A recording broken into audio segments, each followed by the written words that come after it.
Chapter 4.1 Introduction to Graphing Exploration Activity 2.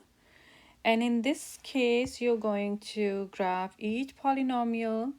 Graph in exploration 1 has x-intercept 1, -0, or 1. So all of them has these as x-intercepts.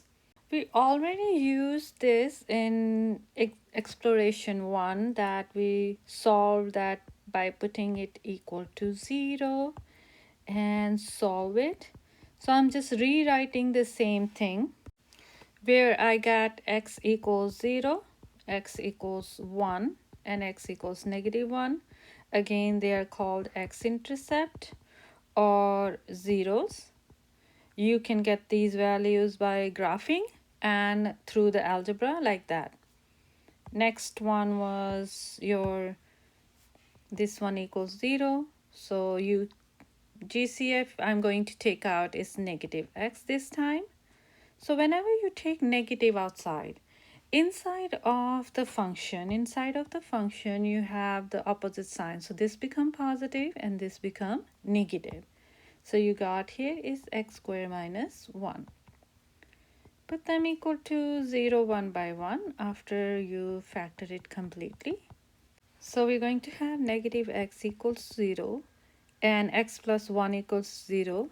X plus 1 equal to 0 means x equals -1. X equals positive 1. So you have three values. X equals 0. Remember, when you have negative x equals 0 and when you divide with -1 on both sides, you still get x equals to 0. X equals -1 and x equals to 1.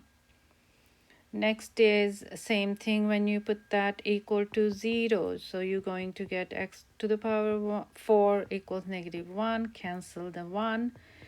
X to the power 4 equals 1. And x to the x value is going to be plus or minus 1. X to the power 4 equal to 0 means all the x value equal to 0 and is going to cut the x-axis only at one point, that is 0. X to the power 3 equal to 0 is going to give you x equal to 0 and is going to cut the x-axis only at one point, and that's 0. X squared common, x squared minus 1 equal to 0. X squared times x minus 1 times x plus 1 equal to 0. And that's going to be 0, 1, and -1.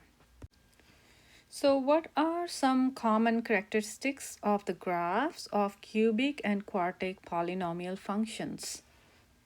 So one of the most important thing that we found out for cubic function is that they are S-shaped graphs, and they are going to go to different directions. For negative, they fall from left to right. And for positive, leading coefficient positive, they're going to rise from left to right. So these are the cubic functions, some of the characteristics that we noticed. For quartic function or the fourth degree function, what are some of the things we noticed? That is going to be a U or W shape graphs. Both go to same direction, so both ends go to same direction. Either they go both the direction strings go up or down.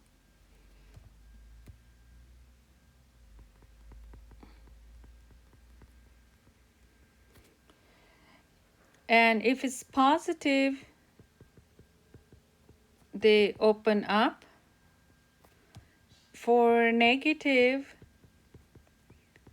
they both go open down. So opens up or opens down.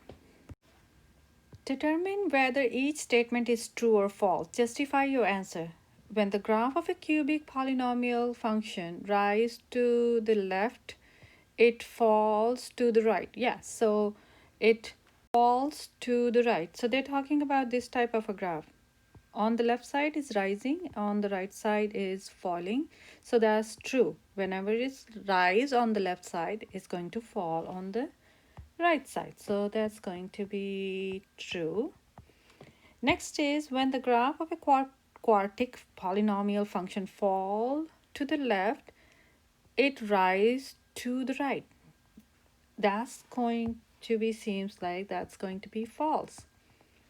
Because if it's false on the left side, they both go in the same direction, so it should fall on the right side as well. So like that, fall on both sides or rise on both sides.